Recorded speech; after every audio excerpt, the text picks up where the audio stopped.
Vamos a dar inicio.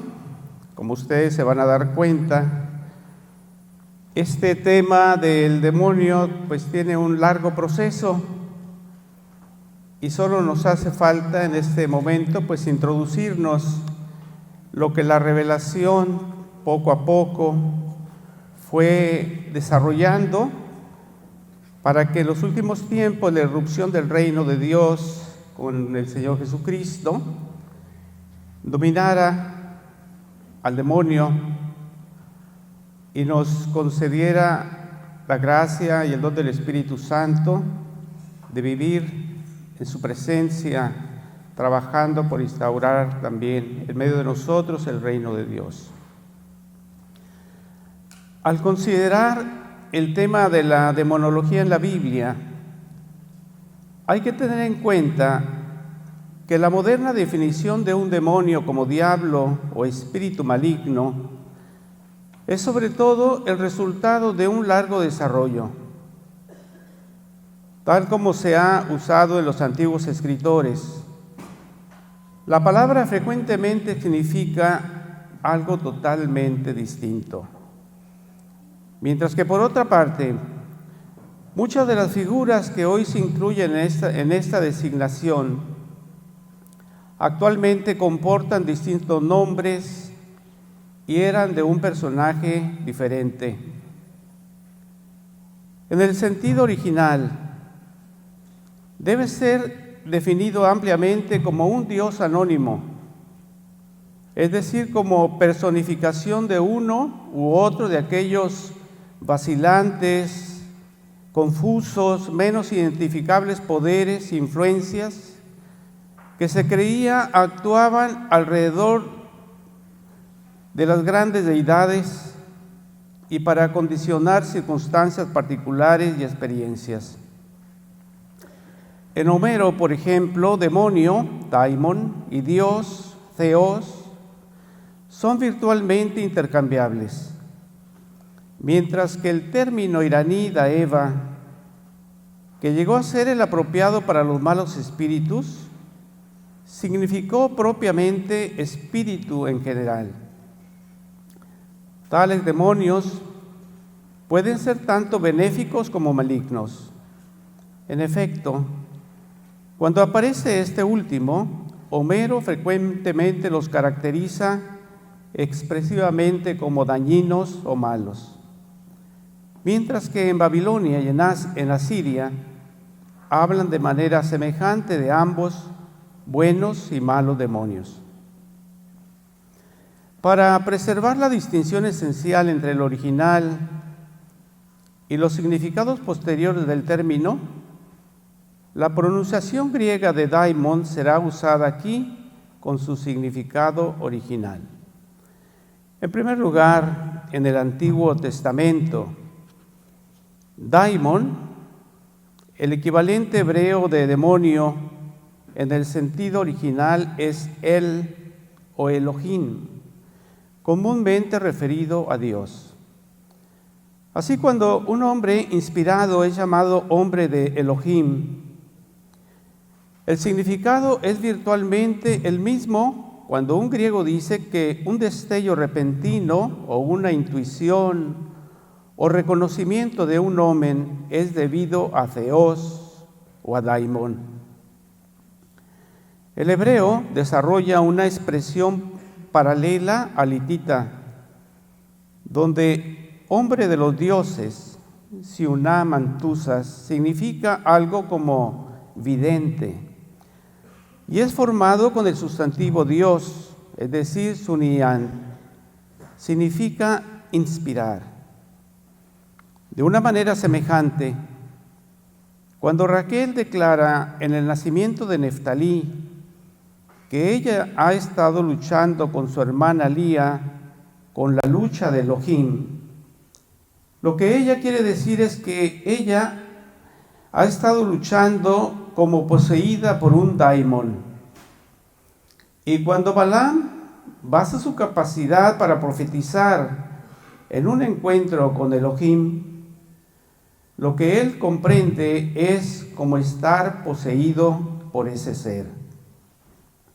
Espíritu, El poder que está representado como un ser personal puede ser representado también como una influencia impersonal o espíritu. Por esta razón, demonio y espíritu usualmente existen uno al lado del otro en la mente primitiva como expresión alternativa de la misma cosa.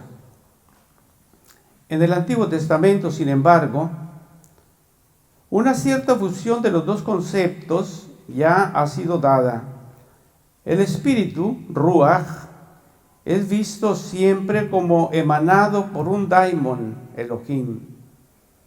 Entonces, si en un lenguaje el impulso a profetizar es atribuido a un encuentro con Elohim o daimon, en otro es adscrito al espíritu de tal daimon que lo acosa o ilumina a un individuo. De manera semejante, enfermedad o indisposición, que a veces es descrito como posesión por un daimon, es dicho en otro contexto que es producido por un espíritu maligno, un espíritu de daimon enviado por Yahvé. Debemos reconocer, sin embargo, que la palabra espíritu es usada en dos sentidos. Por una parte está la noción de espíritu como idéntico a soplo, ya que el aliento escapa del cuerpo al morir. La antigüedad concluía que no sólo la manifestación física de algo que puede existir independientemente de él y que simplemente toma un alojamiento temporal dentro de él como su principio vital y determinante de su personalidad.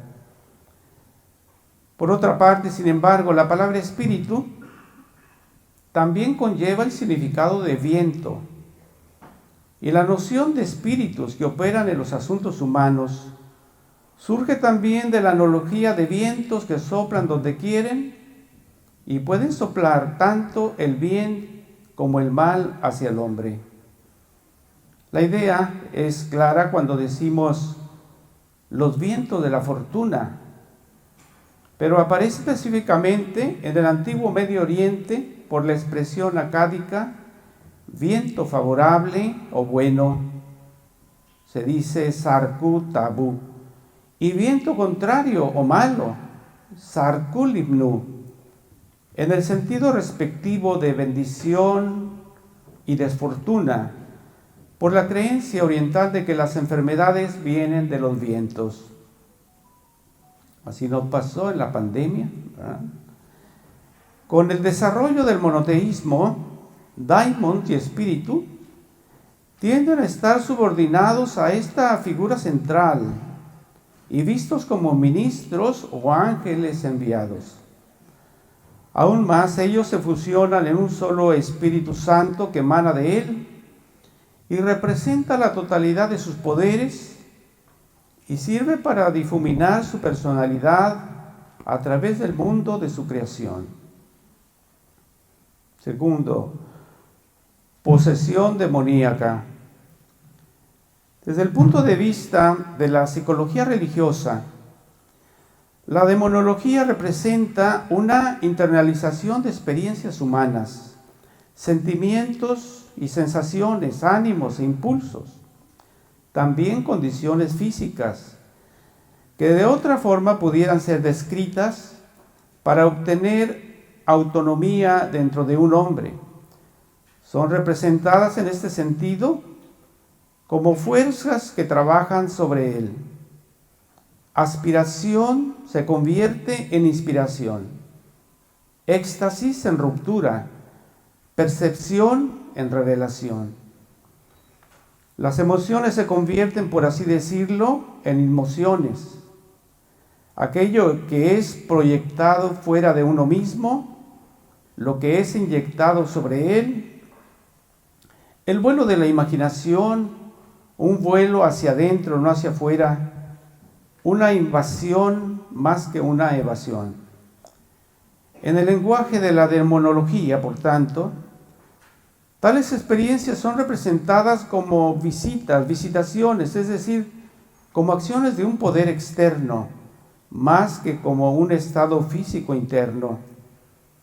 De esta forma, el terror no es algo que venga de dentro, sino que es algo tomado o algo que nos agarra por dentro. La excitación no es un espasmo físico espontáneo, sino el soplo de un espíritu externo. La enfermedad no es un desorden orgánico, sino que es una amenaza de una mano demoníaca. Una particular ilustración de este concepto nos lo da la descripción en Isaías 53:4 de la enfermedad y del desfigurado siervo sufriente, como uno que es golpeado por Elohim y afligido. Demonios. Como término genérico, en los 70 y la Vulgata, el término demonios, daimonia, demonia, demones, es usado para traducir la palabra hebrea shadim y sairim, que denotan el uso de objetos de culto pagano. En todos los casos, son mencionados como cultivados por israelitas recalcitrantes. Es probable, por tanto, que para traducir el término daimonia, demonios, significan en tales contextos más que meras deidades paganas, y se trataba de incluir el despectivo matiz de fantasmas. Las palabras hebreas poseen, sin embargo, un específico sentido más que uno genérico. Por ejemplo, shed, término común para designar al espíritu maligno. Seirim significa propiamente peludos, y se refiere a una clase particular de genios o espíritus. Demonios específicos. Considerando los demonios en el sentido moderno, o sea, como seres espirituales malignos, dos consideraciones fundamentales deben mencionarse. Los demonios frecuentemente sobreviven como figuras del discurso, aún después de haber cesado como figuras de creencia.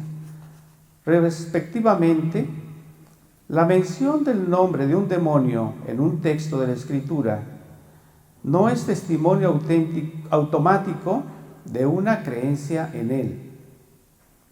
Segundo, aunque los demonios no son en sí mismos personificaciones del mal, sino solo las fuerzas que se supone las causas, tienden frecuentemente a ser nombrados por esos males.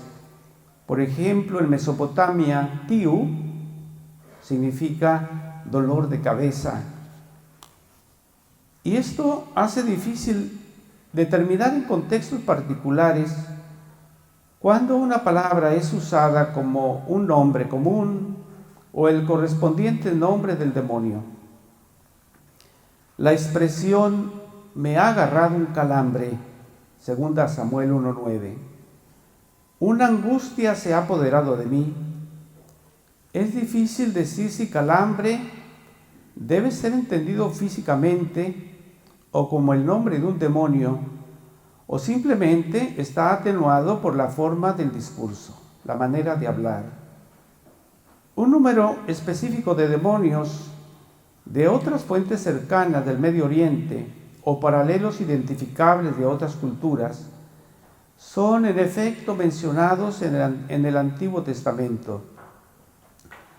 Todas las referencias aparecen, sin embargo, en pasajes poéticos y por tanto abierto a discusión de si son algo más que meras figuras del discurso o modos de hablar. Tenemos en primer lugar a Lilith, es el Lilitu acadio, la contraparte femenina de un tipo de demonio llamado sucuba, que tienta al hombre en sueños sexuales, y es algo distinto de la bruja robachicos, robaniños, que es conocido como Lamashtu. Ya aparece tempranamente en el siglo VIII a.C. en una lámina cananea de Arslan-Tash en la llanura de Seruj. Los dos tienden a ser confundidos en la mentalidad popular. Y Lilith se convierte, como en el folclore judío tardío, en análogo del clásico Lamia, Emposa y Kelo. Y de esas figuras de creencia europea son Frau Holle, Bergsta y semejantes. Es descrita por Isaías como cazando en lugares solitarios en compañía de pájaros impuros, como el milano, el pelícano, el búho, y con bestias macabras como gatos salvajes y chacales. La asociación con las criaturas aladas encuentra su paralelo en la difundida identificación de los robachicos con la bruja y su lechuza chillona. En la inscripción de Arlan-Tash es presentado como el volador, y el posterior folclore judío es conocido como Broxa, que equivale al portugués broxa, chupacabras o chotacabras. De la misma manera, su asociación con las bestias macabras está bien ilustrado por el hecho de que en la mencionada placa de Arslan-Tash, ella es representada como una loba devorando a un niño, mientras que en los textos acadios el análogo Lamash es llamado loba, barbarat, y en la antigüedad griega la bruja robachicos fue conocida a veces como Mormolkeion, es decir, loba fantasma. El nombre deriva del sumerio Lil, es decir, viento. Segundo, Reshef era el dios cananeo de las plagas y la pestilencia, y está atestiguado en nativos documentos de Mari, Ugarit, Senhirli y Caetepe, Chipre y Cartago, cerca de 1800 a.C.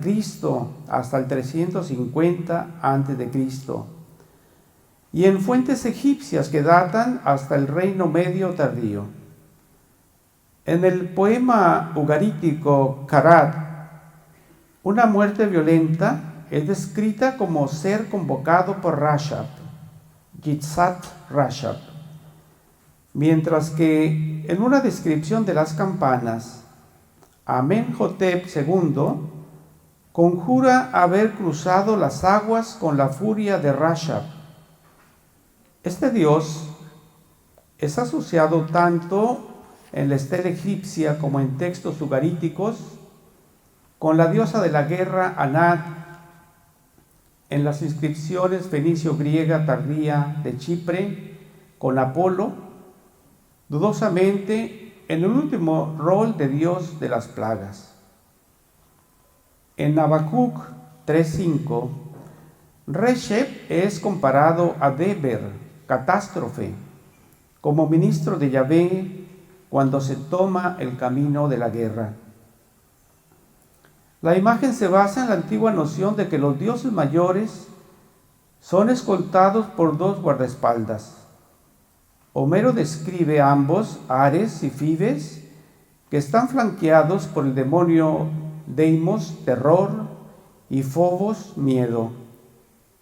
Mientras que en la leyenda babilónica del diluvio, Hadad es atendido tanto por Sulat y Janis.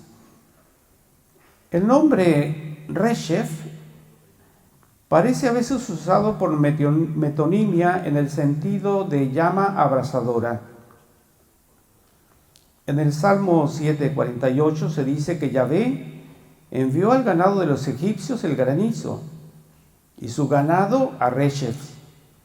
Y en el Cantar de los Cantares, las llamas del amor son descritas como furioso Reshef. La Vulgata lo traduce como lampades. De metonimia semejante, espadas zumbantes son descritas en Salmo 76.3 como arco de Reshef. Por último, en Job 5.7 aparece la afirmación de que el hombre ha nacido para sufrir y los hijos de Reshef vuelan en lo alto. Esto es expresado comúnmente como chispas que vuelan, pero esto distorsiona el sentido verdadero. Lo que realmente dice el poema de Job en el lenguaje tradicional del proverbio es que el hombre está acosado por el sufrimiento por los cuatro costados. El nombre de Reshef está mejor explicado por el acadio Rashbu y Rashbu, horrible, y el epíteto se aplica a muchos dioses, incluyendo Girra, el dios del fuego y de la pestilencia. Se cree que la palabra significaba originalmente deslumbrante o tal vez vacilante, y esto está en la base del nombre como sinónimo de fuego. Demonio de mediodía. La Vulgata lo traduce como demonium meridianum. Dice el Salmo 91.6, ni el azote que devasta a mediodía. Este es el demonio responsable de empoderar el calor del mediodía, que puede causar un golpe de calor o mareos. Tal demonio fue reconocido también en la antigua Grecia y era identificado popularmente con Pan o con Artemisa Hécate. El vampiro. El original hebreo de Proverbios 30:15 habla de una criatura, sanguijuela o vampiro, que tiene dos hijas doblemente ambiciosas e insaciables. Las palabras relacionadas en árabe, arameo y siriaco significan sanguijuela o lapa, y es adoptado por los 70, que le llama Bdele. La Vulgata sanguisque. En árabe, sin embargo, la palabra halak también tiene el significado específico de vampiro o demonio necrófago. Y en la referencia a las dos hijas ambiciosas e insaciables, probablemente hay una alusión a tal demonio. La flecha que vuela. En la antigüedad, enfermedades e infortunio eran atribuidos al desencadenamiento de flechas demoníacas. En la Ilíade, Apolo inflige plagas arrojando sus dardos. En la inscripción fenicia de Gitión, Chipre, el dios plaga Reshef es descrito como Reshef de la flecha, asimilado probablemente a los dardos del Apolo de los griegos. Es probable, pues, que la flecha que vuela a mediodía del Salmo 91.5 es el nombre de un demonio, o al menos el asalto de un demonio. El terror de las noches. En el Salmo 91.5, el terror de las noches, los 70 lo traduce como Phobos nicteros y la Vulgata Timor nocturnos, está relacionado con las flechas que vuelan al mediodía y la pestilencia que llega en la oscuridad, y tal fue vista como ellos como un demonio, análogo al acadio Mutalik Musi, acechador nocturno. En el Cantar de los Cantares 3.8, hombres que escoltan a un novio a su boda, se dice que están armados contra los temores nocturnos, y esto puede comportar la costumbre universal de ver a los acompañantes del novio y de la novia como guardaespaldas contra demonios maléficos. Frecuentemente arrojan flechas, llamas o chasquidos de látigo para mantener a raya a los espíritus caídos. Catástrofe Deber. En consonancia con lo que se ha dicho anteriormente, con la creencia de que consortes divinos acompañan a los dioses mayores en sus expediciones, es probable que cuando Habacuc habla en 3:5 de la marcha de Deber junto a Reshef, al lado de Yahvé, no está usando la palabra como un sustantivo común, sino en sentido personificado, como nombre de un demonio. De manera semejante, cuando Deber acecha en la oscuridad, está asociado en el Salmo 91, 5, 6 a las flechas voladoras y al demonio de mediodía, tal vez personificado. Keter. Este demonio está asociado en Deuteronomio 32, 24. Los 70 lo llama Opistotón. Está asociado a Reshef. Mientras que en ambos, en el Salmo 91, 6 y Oseas 13, 14, la palabra es paralela como un sustantivo común a Deber, catástrofe. El sustantivo deriva de la raíz katav, cortar, y encuentra un interesante paralelo en aquella de namtar, del sumerio tar, que significa cortar. El demonio mesopotámico de las plagas, y secuaz de Nergal, dios del inframundo y señor de los muertos. En Isaías 28:2, el enviado, o como en los 70, la ira de Yahvé, es comparado a la tormenta de granizo semejante a Ketef, tormenta destructora, por lo que se puede concluir que el demonio era visto primariamente como una personificación de un viento abrasador. Los 7 espíritus malignos. En la gran admonición de Deuteronomio 28, 29, los israelitas son advertidos de que si desobedecen los mandamientos de Yahvé, Él los castigará con la tisis, la fiebre, la inflamación de garganta, de sequía, de tizón, de añuelo y de sequía hasta que perezca. El hecho de que los 7 desastres están enumerados sugieren una alusión a los 7 demonios de las plagas y la pestilencia mencionados en la literatura mesopotámica y vistos como agentes de Irra, dios de la enfermedad. Estos demonios, hay que añadir, sobreviven en los textos mágicos siríacos. El rey del terror. En el libro de Job 18:14 se dice del malvado: lo arrancan del amparo de su tienda, lo arrastran ante el rey de los terrores.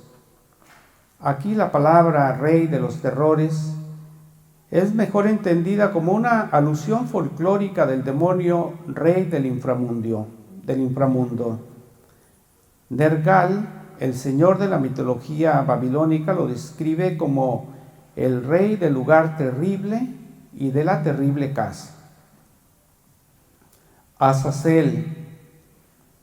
En Levítico 6:8, 10:26, el macho cabrío enviado al desierto en el día de la expiación, se dice que es consignado a Azazel.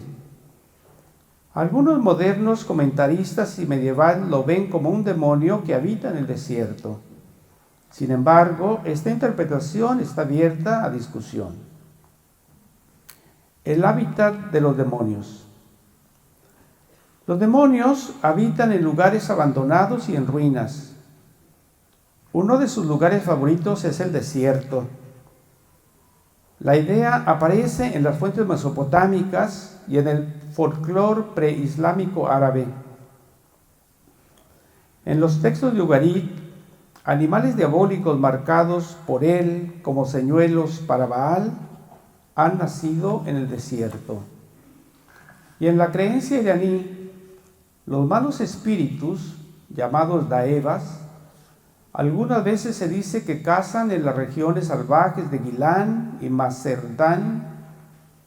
Igualmente, en el Nuevo Testamento, Satán tienta a Jesús en el desierto, y la noción básica, en efecto, comúnmente universal, es comúnmente universal. La idea se basa, por supuesto, en el peligro, lo misterioso e impredecible de la vida en el desierto. Pero hay otro factor en el antiguo folclore semítico. El desierto y el mar son vistos como símbolos del caos primordial.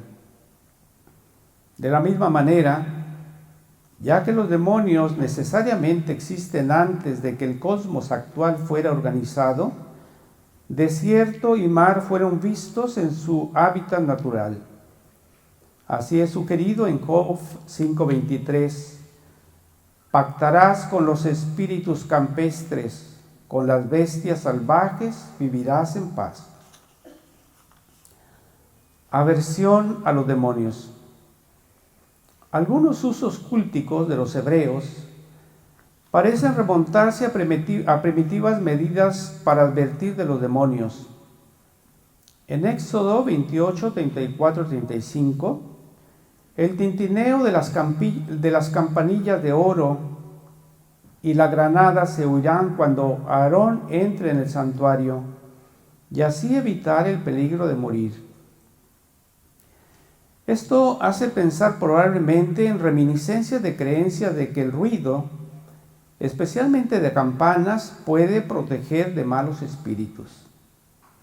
Algo semejante es el sonar del cuerno al comienzo del mes y en las ocasiones sagradas. La fumigación llevada a cabo por el sumo sacerdote en el día de la expiación fue probablemente en su origen un artefacto usado para espantar a los demonios en el inicio del año agrícola, ya que este es el proceder universal en muchas partes del mundo. El demonio Asmodeo es exorcizado de manera semejante en el libro de Tobías. De esta manera, pertenece también el rociar el dintel de las casas con sangre sacrificial al comienzo de la cosecha del trigo en primavera. Esto fue obviamente racionalizado por los israelitas. Sin embargo, su uso primario fue para advertir sobre la entrada del demonio de la plaga en la casa. La sangre sacrificial fue una forma de asegurar la alianza entre Dios y la comunidad como garantía de protección y para alejar los malos espíritus.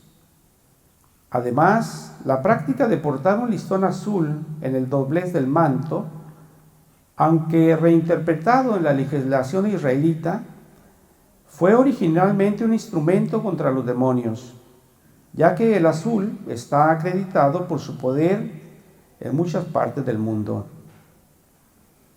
Por último, el mandamiento de atar las palabras de Dios en la mano y puesta como una insignia entre los ojos y colocada en las puertas de las casas, sin duda alude, aunque solo figurativamente, a la costumbre común de llevar tiras de amuletos y afiches escritos contra los demonios.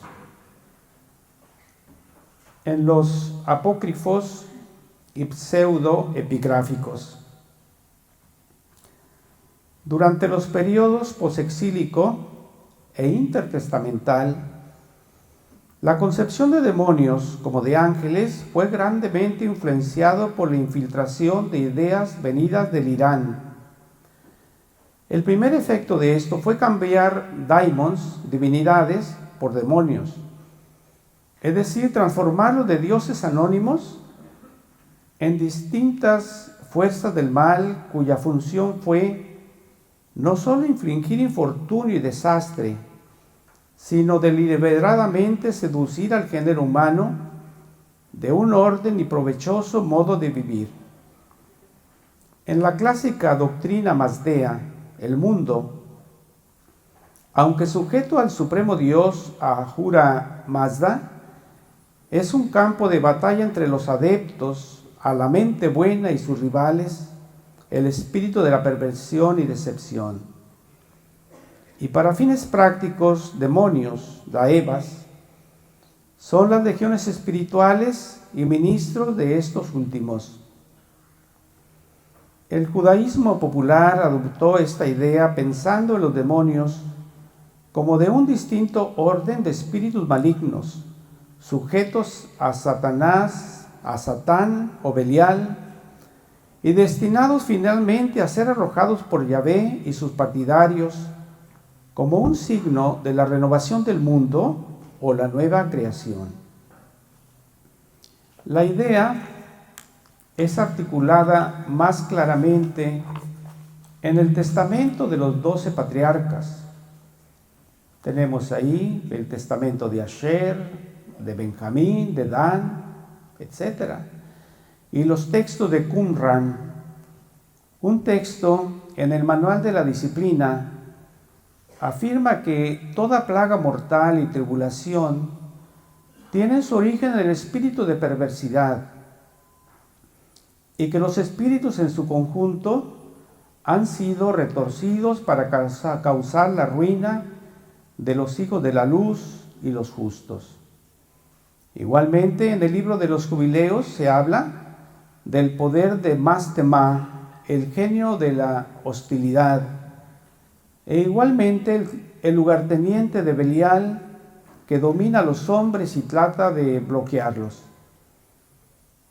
Por todas partes en los himnos del Mar Muerto, estos seres caídos son designados como satanes, destructores o corruptores.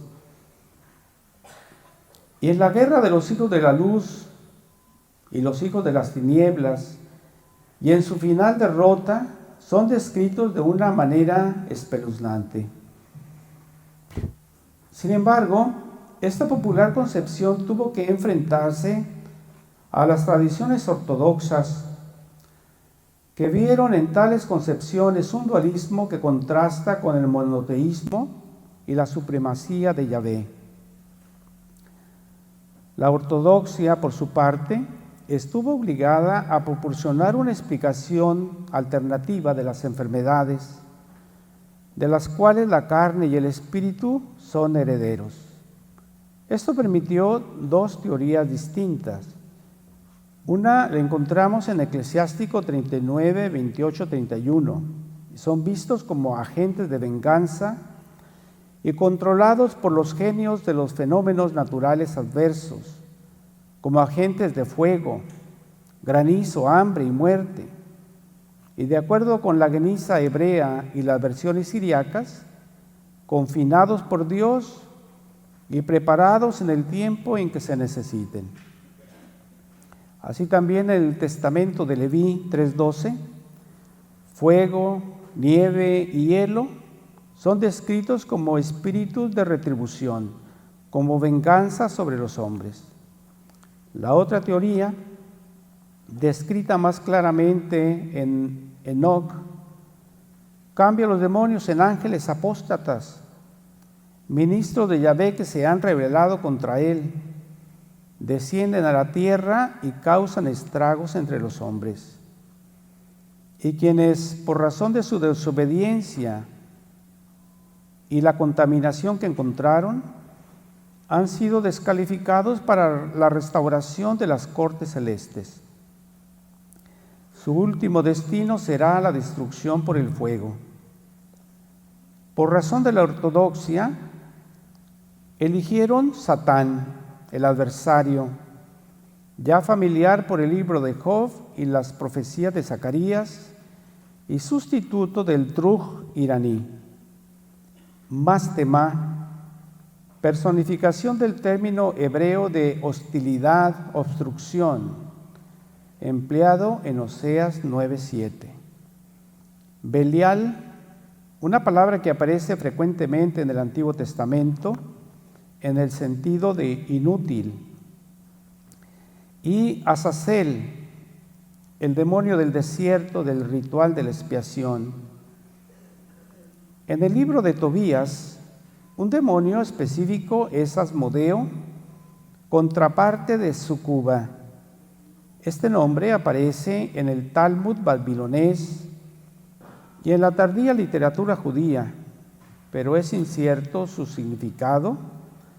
Probablemente sea el muy conocido demonio Aeshma de los iraníes. en el Nuevo Testamento. La concepción del Nuevo Testamento respecto a los demonios es idéntica en general a la que encontramos en los apócrifos y en la literatura pseudoepigráfica, en los rollos del Mar Muerto y en los estratos más tempranos del Talmud. La existencia de demonios como agentes de todo tipo de enfermedades se da por asentado. Continúan siendo vistos como ministros de Satán o Belial, llamado también Belzebul por los sinópticos, y son destinados como Enoc a ser doblegados en una batalla final con las fuerzas de la justicia y por tanto castigados en el fuego eterno. Hay, sin embargo, un avance temprano importante concerniente a las relaciones de los hombres con ellos.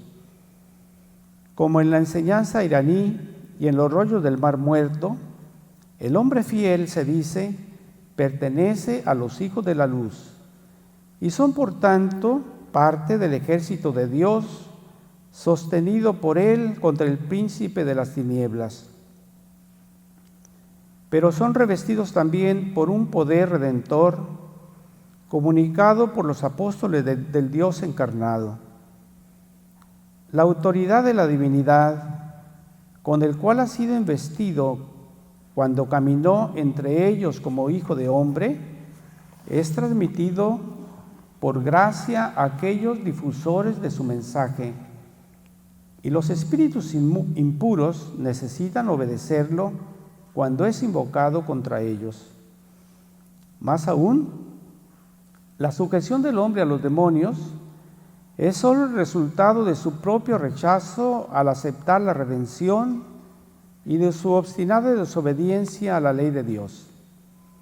El término daimonia, demonios, debemos decir, es empleado en el Nuevo Testamento en todas las variaciones presentadas anteriormente. Las deidades y demonios paganos. En pocos pasajes, daimonia significa simplemente dioses paganos. Un ejemplo particular de esto ocurre en 1 Corintios 10:20, cuando se advierte de que el creyente que participa en la mesa del Señor no puede participar en la mesa de los demonios. Que el término significa aquí divinidades o ídolos en lugar de demonios, es claramente visto por el hecho de que la expresión es simplemente una extensión en sentido general del profeta Isaías. Más específicamente hace alusión a 65:11. Apóstatas que abandonan al Señor y colocan una mesa para Gad. Algunos traducen a Gad por fortuna, el dios cananeo de la fortuna. La palabra Gad, hay que decir, es referida por los 70 como daimonion. Demonios y espíritus perjudiciales. Más comúnmente el término daimonia es utilizado para denotar espíritus impuros, en griego pneumata akátharta, análogo al talmúdico espíritu de la catalepsia o espíritu de melancolía que entra en un hombre, lo atormenta o lo posee, catalambane, o por el cual él está poseído, egein, y que produce en él desórdenes tanto físicos como psíquicos. No hay una clara distinción entre endemoniado, daimonizomenos y la enfermedad, aunque es tal vez significativo que en algunos pasajes el anterior es añadido al más tardío. En Mateo 4:24, 17:15, un epiléptico es descrito como lunático, seleniciomenos, pero este está anclado en una antigua noción que concierne a la influencia psíquica de la luna, y así clasificada generalmente, realmente no pertenece a la categoría de demonología. Expulsión de los demonios. Los demonios son expulsados fundamentalmente al invocar el nombre de Dios. Esta es, por supuesto, la práctica estandarizada en todas partes y está anclada en la noción de que el nombre no es simplemente una apelación verbal, sino una parte integral de la personalidad y conlleva el poder y la fuerza de quien lo lleva. Está bastante ilustrada en nuestro campo por la práctica popular judía de comenzar los encantamientos mágicos contra los demonios con las palabras «Yo te conjuro por el nombre», y en el portar amuletos inscritos en ellos. La idea se vislumbra ya en el Salmo 118:12, donde el fiel israelita rechaza a sus enemigos en el nombre de Yahvé. Más aún las palabras de la bendición sacerdotal, que invoquen mi nombre sobre los israelitas y yo los bendeciré, donde los antiguos interpretaron como referidos a las propiedades de sus amuletos. Por otra parte, hay que notar que aunque el hecho puede ser meramente accidental, que el verbo exorcizar, es decir, expulsar por conjuro en sí mismo, no es utilizado en el Nuevo Testamento para describir a Jesús expulsando demonios. Y el sustantivo correspondiente es aplicado solo en sentido de oprobio a ciertos chamanes itinerantes que intentan hacerlo invocando su nombre. Nombres de demonios. Los únicos nombres de demonios mencionados en el Nuevo Testamento son aquellos del príncipe de los demonios, mismos como Satán, Belial, Belzebul. El destructor, a quien se alude en 1 Corintios 10:10, es un ángel vengador, no un espíritu maligno. El nombre es una exacta representación de 2 Samuel 24:16, el ángel exterminador. De manera semejante, Apolión o Abadón, el príncipe de los abismos, es un ángel, no un demonio. La diferencia es que el ángel es un agente de, no un rebelde contra el poder de Dios. Gracias por su atención.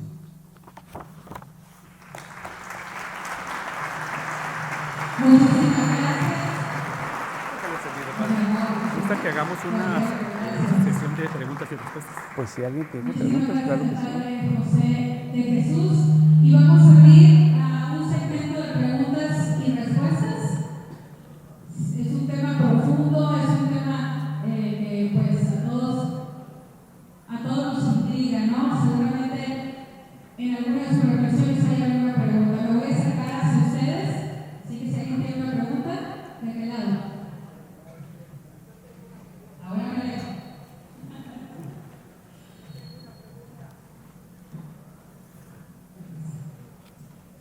No me atravesé la mano, ¿verdad? Perfecto, también.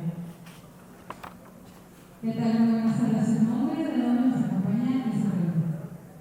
Hola, mi nombre es Marta Alvarado, soy de Tijuana, hijo de la comunidad Siervos de Cristo Vivo, fundada por el padre Miguel Alcántara.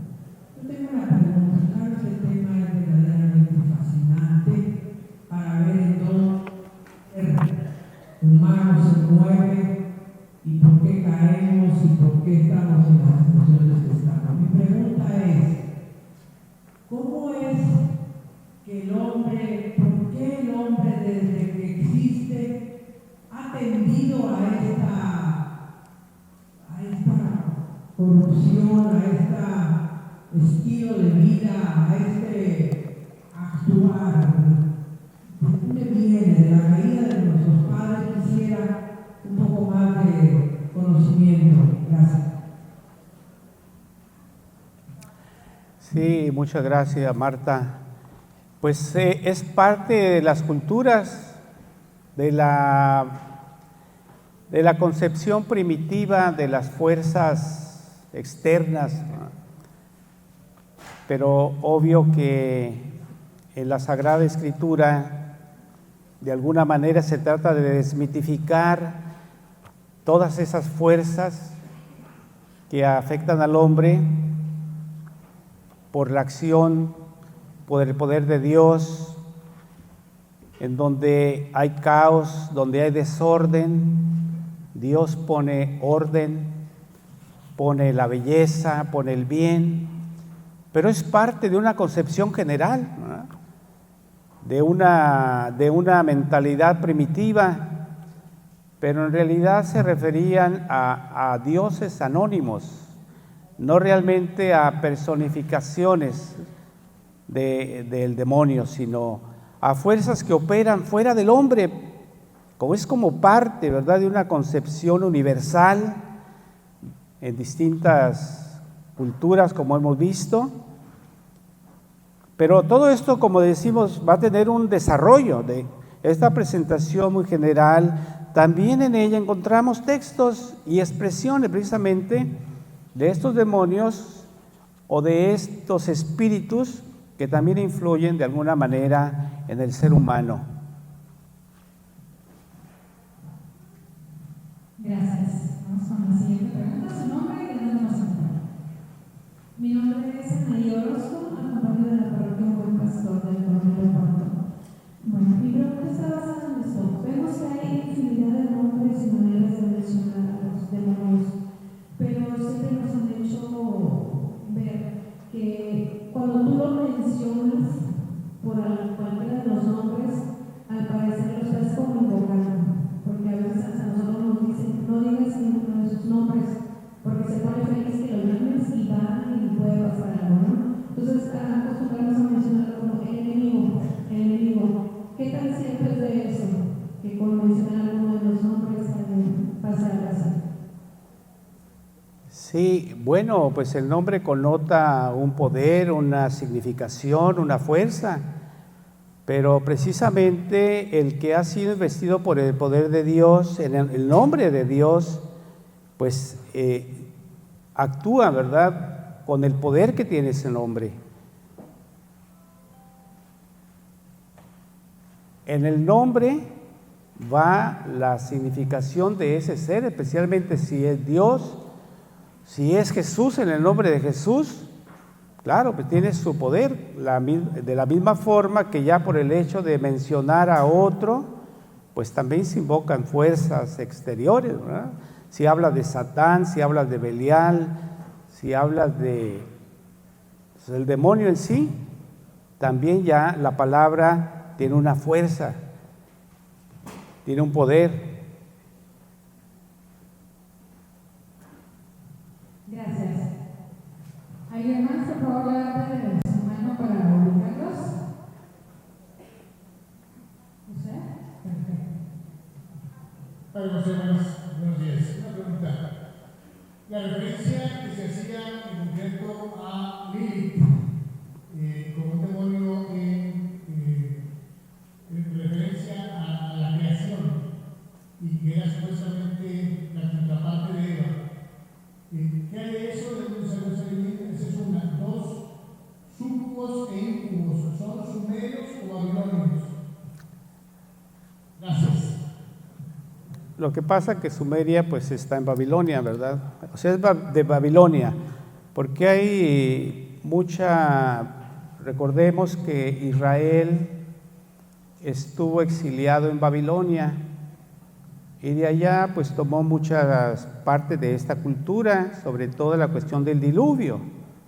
Y muchas imágenes utilizadas en la narración de la creación están tomadas de Babilonia, pero a diferencia de que los dioses babilónicos son dioses caprichosos que siembran sentimientos de odio, de rivalidad en el hombre, pues Israel ha hecho de Dios el creador de todo, ¿verdad? Está sujeto a él toda la creación, pero sí hay influencia de estas culturas como la epopeya de Gilgamesh, la narración del diluvio, que fueron fruto, ¿verdad?, de esta experiencia de la cual Israel tuvo que responder a esta grande nación, concibiendo a Dios como creador de todas las cosas, no de los dioses, ¿verdad?, de los dioses de otros pueblos.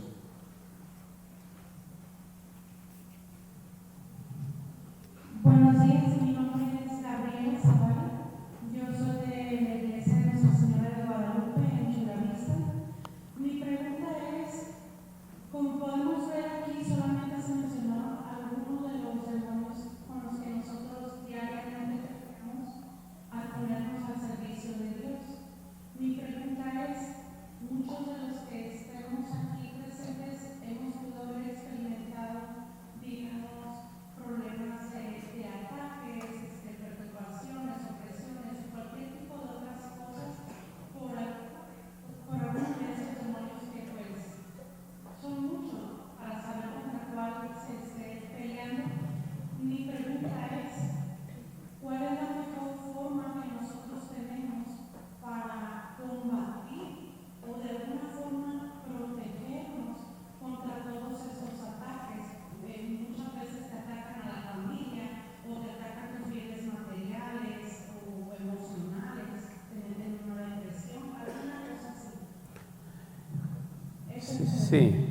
Bueno, esta pregunta más bien la van a responder un poquito más en la cuestión del desarrollo teológico, ¿verdad?, sobre el demonio, pero lo que sí necesitamos saber es que con la irrupción del reino de Dios, la predicación de Jesús, lo único que es capaz, podríamos decir, de exorcizarnos, de hacernos personas nuevas, es el Evangelio, es la palabra de Jesús. ¿Sí? Es lo que nos puede sanar, que nos puede hacer personas nuevas. Cuando se habla, por ejemplo, de que María Magdalena estaba poseída por 7 demonios, no se habla específicamente de demonios, sino de una vida atormentada, como es la vida de muchas personas que sufren de ansiedad, de estrés, se habla de una situación difícil, como en el caso de la samaritana que tenía 5 maridos. Su situación necesitaba un orden, no la espera de otro marido, pero lo único que nos puede sanar es el poder de Dios y sobre todo el Evangelio predicado por Jesús, que ha vencido el demonio, porque es el más fuerte del que hablan los evangelios. Cuando habla Juan el Bautista, detrás de mí viene uno que es más fuerte que yo, se refiere a Jesús. Y todo el Evangelio de San Marcos, podríamos decir, es como un gran exorcismo con la palabra de Cristo, con el Evangelio, la predicación del Evangelio. Es lo que nos puede sacar de nuestras situaciones difíciles de la vida, que a veces lo ubicamos, ¿verdad?, como la mentalidad antigua, con algún demonio, con la posesión de algún demonio, pero el desarrollo y el crecimiento de todo esto será expuesto por los demás sacerdotes y personas que participan en este simposio. Sí. Muchísimas gracias. ¿Alguien más? Ya. Muchas gracias por su conferencia, padre. La pregunta es la siguiente, hilado con cierto pendimiento. Sabemos que los atributos de nuestro Dios es omnipresente, omnipotente, omnisapiente. El demonio también tiene sus atributos, porque está en todos lados, lo sabe todo y por lo que se ve también puede hacer muchas cosas. Malas, por supuesto. ¿Se le pueden pedir esos atributos al demonio también? Bueno, esto, como les digo, va a ser un desarrollo posterior ya en la cuestión de la teología y la concepción, el desarrollo de la concepción del demonio en la iglesia. Pero era necesario, presentar esto porque me correspondía participar en torno a la Sagrada Escritura. Y parte de ello da por asentado la existencia de demonios y de fuerzas que afectan al ser humano. Pero obvio que va a haber un progreso y un crecimiento en la concepción del poder de Dios y de Jesucristo el Señor. Pero eso será un desarrollo más adelante, ¿verdad? Ya no nos metemos en ello, ¿sí? Algo que respecte, ¿verdad?, a los temas que hemos hablado, de estas creencias universales en demonios, de lo cual participa también la Sagrada Escritura, ¿verdad?, porque nacen en contextos que forman parte de una cultura, de una sociedad, y que obvio se van demitificando de los conceptos que tuvieron en otras culturas. Muy buena su plática. Yo tengo una duda. En el Génesis 6 habla una historia de que los hijos de Dios se fijaron en las hijas de los hombres, y luego en el pie de página hace referencia a que los hijos de Dios eran como los ángeles caídos. Y mi pregunta es que si esos ángeles caídos se convirtieron en demonios o simplemente así nomás son ángeles caídos, y qué tan cierto es, porque luego salen así historias en internet, ¿no?, que dicen que los ángeles se fijaron en las mujeres, que tuvieron relaciones y que nacieron gigantes, y esa es mi pregunta. Sí, esto también es parte, ¿verdad?, de esa concepción que tiene Israel por su contacto con otras culturas. Especialmente la que tuvo mucho influjo fue la cultura babilónica y también la iraní, de alguna manera. Pero es esto de que los dioses bajan, se unen con los hombres, ponen sentimientos de odio, de venganza. El Dios de Israel es totalmente distinto, ¿verdad? Pero estos dioses babilónicos también hacen su influencia, como se trata de la primera parte del Génesis, en la llamada la historia primordial, pues tiene también contactos, ¿verdad?, con estas culturas, pero eso son reminiscencias de cómo entran a los hombres y ponen sentimientos de amor, de odio, de venganza, y parte de eso está en este texto que acabas de citar, Génesis capítulo 6. Muchísimas gracias, padre. Vamos con la última pregunta. Buenos días. Disculpe, actualmente estoy escribiendo algunas memorias donde hago mención de la palabra divinidades en agradecimiento a un favor. Le estoy agradeciendo a demonios o a qué me estoy refiriendo, al final de cuentas, yo tenía otra idea. Y la segunda pregunta es, la melancolía es tratable con medicina, con psiquiatras o con tratamiento espiritual. Gracias. Bueno, la primera pregunta no la entendí, y la otra probablemente se la van a responder más los sacerdotes que van a tratar directamente este tema. Pues muchas gracias a todos por su escucha paciente. ¿Le puedo mencionar la primera? Es breve. Estoy escribiendo unas memorias donde menciono yo divinidades. ¿Sí? Divinidades. Quiero saber si estoy agradeciendo a demonios o a mi creencia de que divinidades era algo supremo, como a Dios o qué sé yo. Bueno, como decíamos, en la antigüedad eran intercambiables estos, ¿sí? Tanto demonio como espíritu o divinidades era lo mismo. Después va habiendo un desarrollo, pero tiene que especificar, porque si habla de Dios, tiene que especificar si se trata del Dios que nos ha revelado Jesucristo o se trata de las divinidades de otros pueblos, ¿sí? Si está escribiendo sobre divinidades, debe referirse específicamente en qué área o en qué cultura, pero si habla de divinidades en la Sagrada Escritura, habrá que ver cada uno de los textos de los que esté hablando. Pues muchísimas gracias, fuerte el aplauso. Gracias. Muchas gracias. Belinda Torres.